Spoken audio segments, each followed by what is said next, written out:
Good afternoon, everyone. It gives me great pleasure to be able to introduce to you three exceptional leaders in Rotary. I'm going to start off with District Governor-elect, Professor Dr. Stella Youngwe. Dr. Stella, MD and PhD, is a medical doctor and a global health expert. Dr. Stella, welcome to the program. Thank you very much. It's an honor to be here, and it's my pleasure to be part of this panel.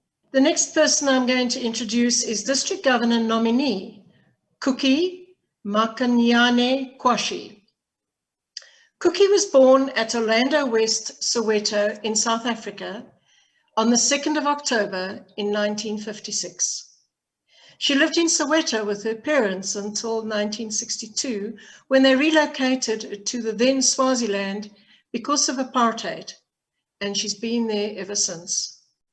She's married to Kobla Kwashi, and they have two sons, Foy, who's an auditor, and Sidiso, who's an attorney.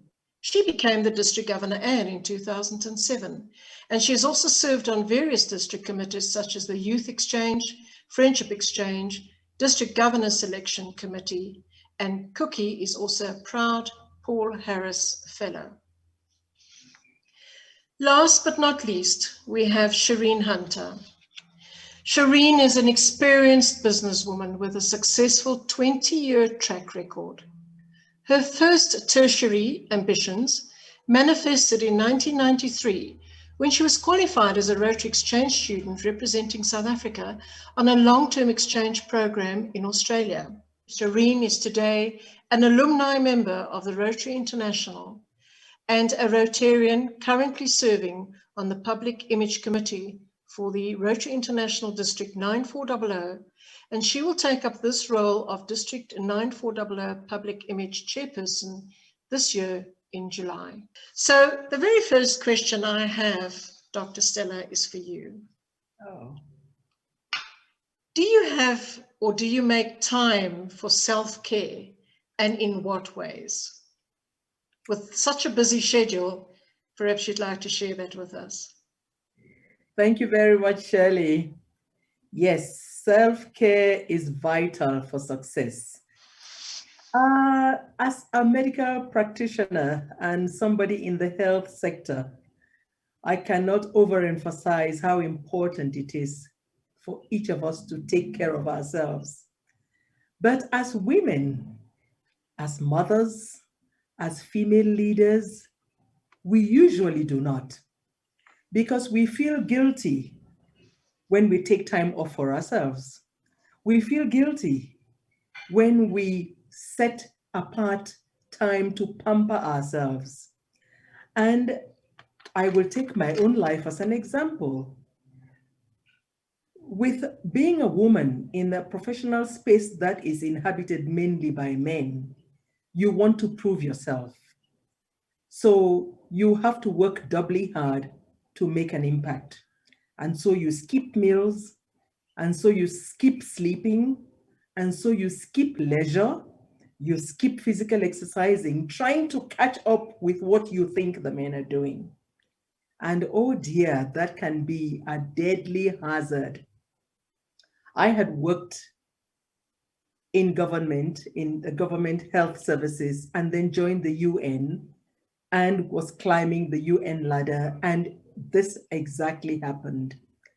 And in 2006, I was so tired that I didn't know what was happening to me.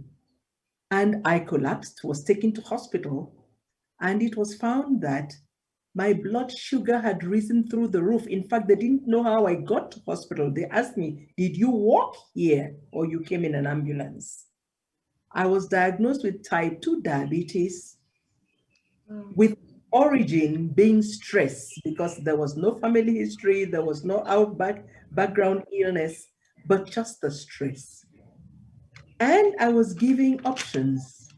You've got to do this, you've got to eat right, you've got to sleep more, you've got to exercise more. And I decided, well, I loved myself enough to do that for me. And so I started with the exercise. I started, and you can see I am wearing a band for counting steps. I do 10,000 steps a day, come hail or shine. I do 5 kilometers, 4 mornings a day or a week. You just have to take it up on yourself to care for you. Next week, Monday, I will be 70.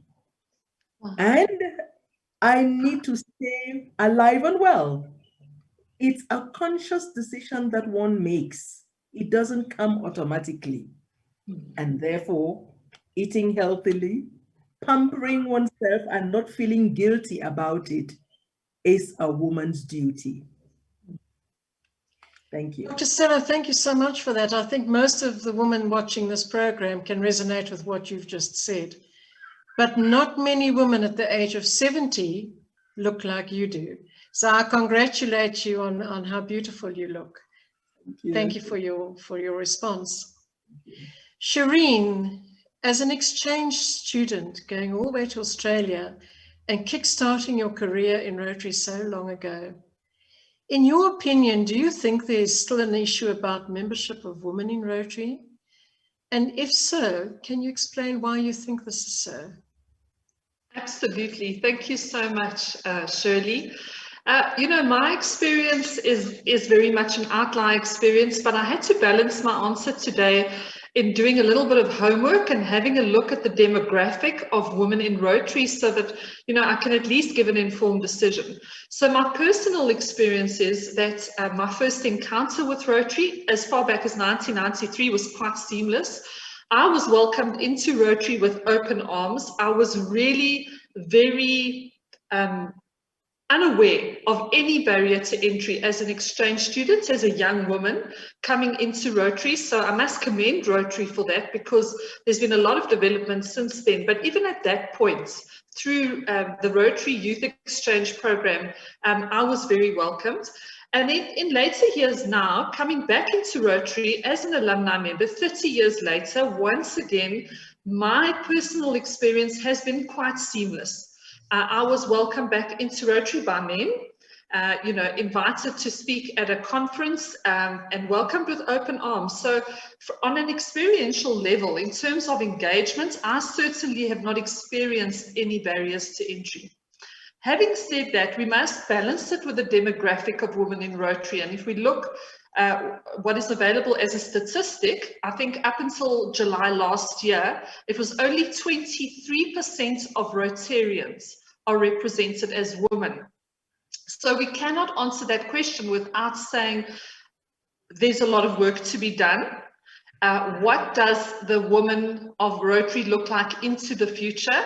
I think it's a very exciting narrative based on the facts of how Rotary was started all those years ago as a men's only club, and then slowly introducing women into Rotary. So the conversation started in 1950. I was doing my research earlier today to see where the word male was removed from the Constitution. That conversation started in 1950.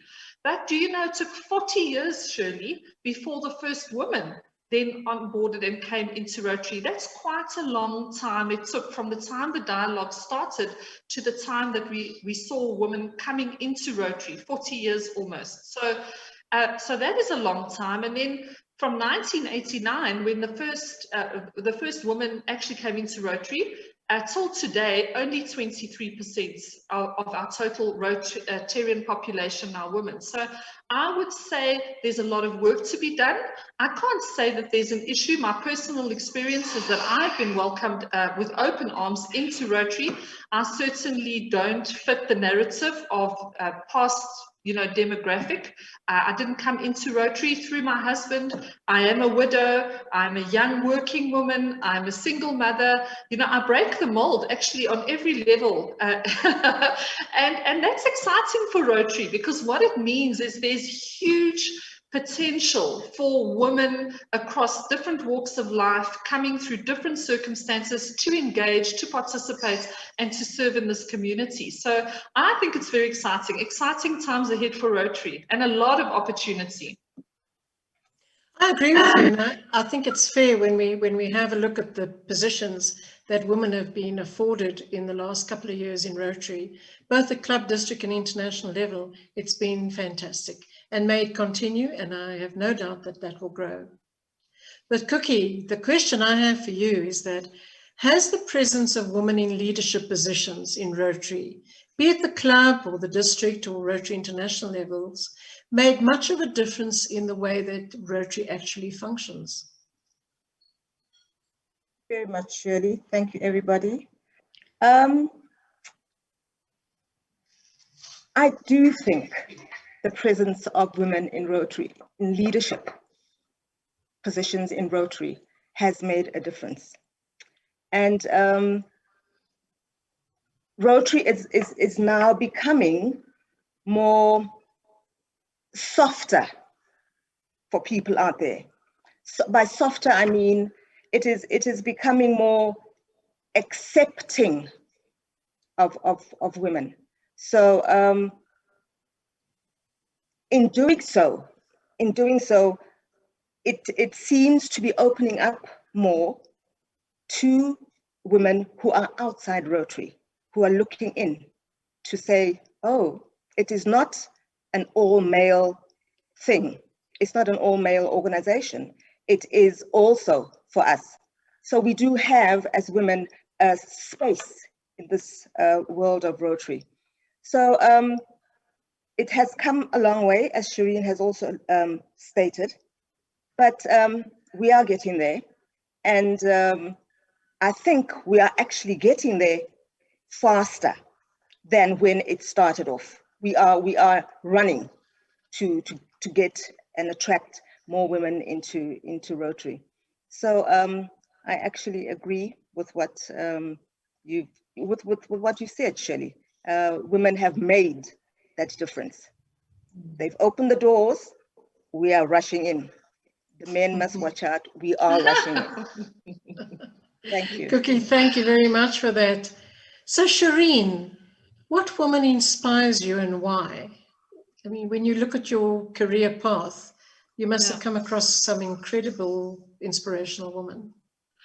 You know, it's a difficult question to answer, Shirley, because given my age, and I'm erring closer to 50 now, unfortunately, you know, growing up in corporate South Africa, I didn't have many women role models. I mean, it was written into my CV. My mentors and teachers were really men. And, you know, I'm so eternally grateful for the way that they taught and, you know, taught me, developed me, groomed me for the person that I am today. I think it's a great balance to be groomed by men, because there are some inherent characteristics and traits in women leadership that are really well developed, and you're more, I think, well-rounded when you have the balance. But certainly, you know, towards, I would say, maybe in the last 10 years that I've been able to really connect with women who've made it through, if I can put it that way, you know, who worked their way and climbed the ladder and have been resilient and have chosen, you know, a commercial path because there are so many options that are available. You know, and I speak specifically for me because I think, you know, my image, my passion is business. In the last 10 years, I've been able to identify with really resilient women leaders. And I think the ones that excite me the most, and I think it's, you know, it will come back to it maybe a bit later, is change agents. I'm drawn to women who like to challenge the status quo and ask the tough questions and make the inroads, you know, do the trailblazing stuff, you know, really break new ground. So those are the kinds of conversations that I like to be in. I know one of my first meetings in Rotary was sitting and listening to DG Anna Marie, and she cast a vision for Rotary in Africa. And it's a very liberal vision and it's a very progressive vision. And I just about, you know, climbed through the Zoom screen and I SMS'd her afterwards and I said to her, you know, DG Anna Marie, that was the most exciting meeting that I've been in.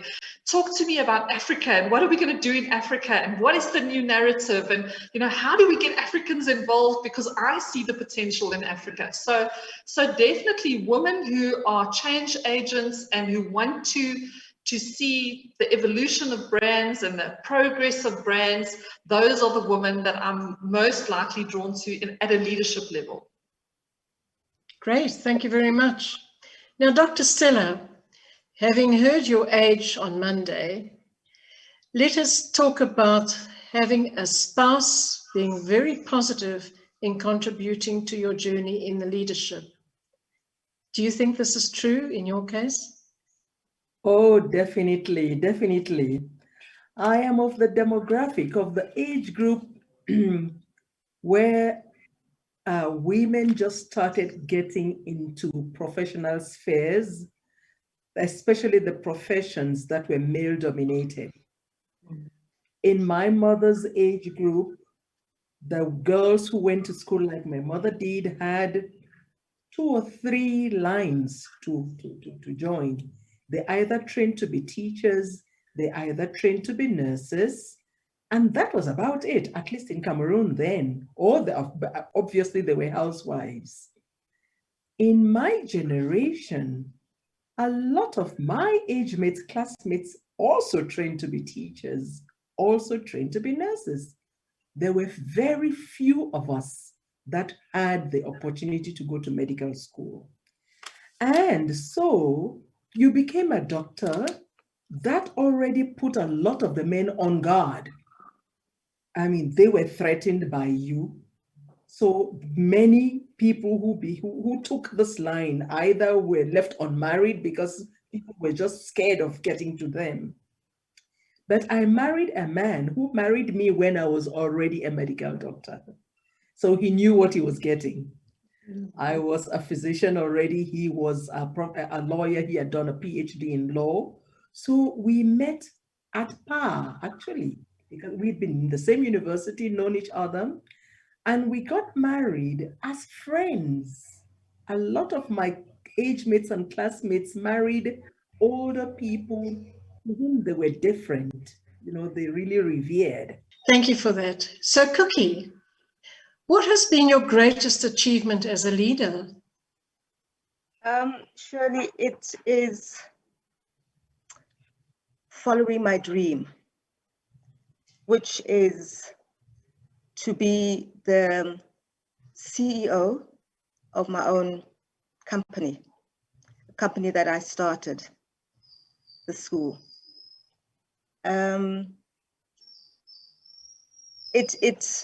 It's been hard.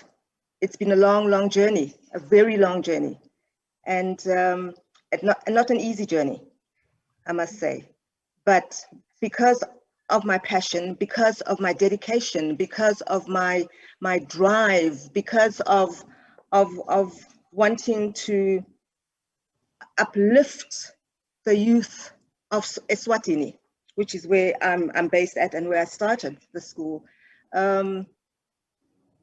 I just had to continue, and it's given me such fulfillment to see, you know, the end results of all this hard work that I put in, you know, over the years. And it doesn't end here. The push still continues. You know, the work never ends. So that has been that has really given me something to say, you know, when I go to bed, I am so fulfilled. I have done my bit, but I'm not going to stop here until my last breath.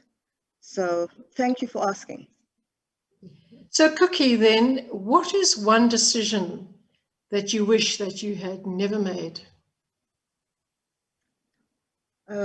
Are you talking in the very same space of leadership, Shirley? Correct, yes. Do you know, I don't think there's any decision that has been so bad that has given me sleepless nights. All the decisions that I feel that I have taken in this journey of mine are decisions that I will not regret. Excellent. Thank you. Shireen, and as we're talking about leaders and leaderships, what has been your biggest challenge as a leader? Well, there have been lots of challenges, I think, for leaders worldwide in the last year, Shirley, if you think about crisis, and it was a very good question to ask. And I hope I can answer it in a positive way, because, I mean, what has challenged me the most as a leader has certainly been being able to respond to circumstances that are way beyond my control. I'll give you 3 examples that come to mind that have really tested me in terms of leadership, the amount of pressure that I could weather, you know, how resilient I could be. I don't know if you will recall, but maybe a few years ago, there was an issue in Johannesburg CBD where electrical cable was stolen. We happened to be in that area in the CBD where cable was stolen for 30 days. We never had electricity to a 5,000 square meter building that I'm the landlord of. And I can just tell you now, that pressure felt insurmountable at the time. We literally had to relocate everybody in that building to alternative premises. But therein lied the stress and the challenge, because adversity stimulates creativity. I had to think on my feet as a leader. I had to make decisions. I had to calculate the risk of staying in the building, you know, buying big generators, relocating the staff, and I was able to overcome it. We had the issue of a lockdown. I mean, who in their wildest dreams would ever have imagined that our businesses would be locked down? It is the unthinkable. But again, you know, my personality type, that, you know, person who loves change and transformation, I was quite excited by that, because immediately put on my thinking cap and my problem solving, and it was a challenge to me. How well could I embrace the challenge that I was facing commercially, and how would I pivot my business to be able to respond to that challenge and all the other circumstances around it. And then, I mean, the toughest challenge of all, Shirley, would have been having a husband who was terminally ill. I would never have dreamed that my healthy husband, who was an athlete his entire life, would have gotten sick and passed away over a period of 10 months. I mean, that was a challenge probably second to none. But even within that, being able to poise myself and focus, and, you know, the wheels don't stop turning in the world that are around you, and be able to push through and pull through and draw on the resources in the community around you to be able to overcome that. And now looking back to say, these are major circumstances way outside of any person's control. But within that, there is still the opportunity to problem solve and to be resilient and to hold your position and to push through it. And, you know, I think with each one of these crises, life crises that we overcome, there is a growing sense of enablement and confidence that comes with it. So I suppose at the end of the day, it depends on how you choose to see it. You know, possibly my way of coping with the world as it is today, the circumstances within our country, the circumstances within the world, the circumstances within my own interpersonal relationships, is to take from that and say, you know, human beings are such a wonderful creation, and we have so much within us that is able to problem solve, and to be able to celebrate that. My final question for today is, as a female leader, what has been the most significant barrier in your career? Working with men who are in position. You know, I live in a society where the chauvinism is unbelievable. There was a time when in Eswatini, for a woman to open up a bank account, you needed your husband's permission. So, yes. So it's been very challenging, but because of my drive, because of the passion, because of the dedication, because of this dream that I had dreamt that needed to be realized, I pushed on. And also because of my husband's very, very, he's got such a lovely heart. My husband's support, both my husband and my father, you know, gave me all that support. So working with men has been very, very difficult. And men, when a woman is in the position of leadership, it seems very difficult for them to accept that this woman who's supposed to be in the kitchen is now going to be my boss, you know, especially African men. Very, very difficult. But I'm not going to stop there, because even working with women, you know, we find a lot of women look at you or me in my position and say, why her? You know, women tend to be our own worst enemies. We have this PhDs, as one Felicia once said, and it's the pull her down syndrome, you know, and that is very sad, because you expect women to hold each other up. So working with men because they are men, and working with women because they feel, why her and not me? Those have been very, very hard challenges. I think we all relate to so many of the aspects that all of you have spoken about this afternoon. And I take this opportunity of thanking each and every one of you. District Governor-elect Dr. Stella, District Governor nominee Cookie, and Rotarian Shireen, it's been an absolute pleasure. Thank you so much for joining me, and continue to do the incredible work that you do, no matter your age. Thank you.